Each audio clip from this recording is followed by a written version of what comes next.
রাজনৈতিক দলগুলোর মধ্যে এক ধরনের ঐকমত্য প্রতিষ্ঠিত হয়েছে। আজকে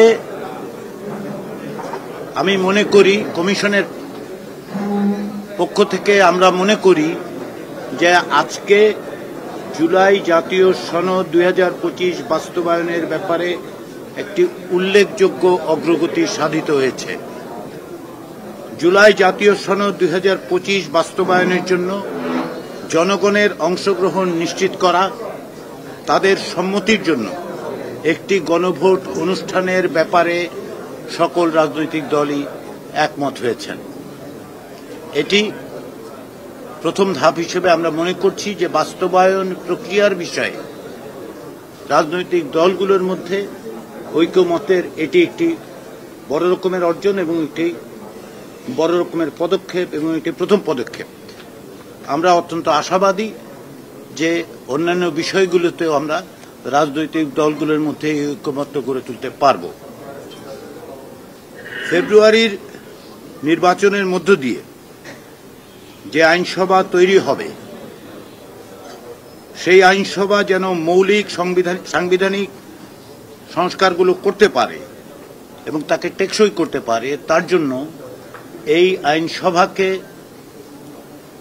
এমনভাবে চিহ্নিত করা দরকার বা আলাদা বৈশিষ্ট্য দেওয়া দরকার যাতে করে এই সংস্কারগুলোকে যারা জুলাই সনদের ভিত্তিতে যে সমস্ত সংশোধন, সংযোজন, বিয়োজন, পরিবর্ধন, পরিমার্জন হবে সেগুলো যেন টেকসই হয়, এই ব্যাপারেও রাজনৈতিক দলগুলোর মধ্যে কার্যত একটি ঐকমত্য হয়েছে এবং আমরা আশা করছি এর বিস্তারিত বিষয়গুলো আমরা আগামী দিনের বৈঠকগুলোতে অর্জন করতে পারব। ইতিপূর্বে বিদ্যমান সংবিধানের 106 অনুচ্ছেদের মাধ্যমে সুপ্রিম কোর্টের মতামত নেওয়ার জন্য বিভিন্ন রাজনৈতিক দলের পক্ষ থেকে বলা হয়েছিল।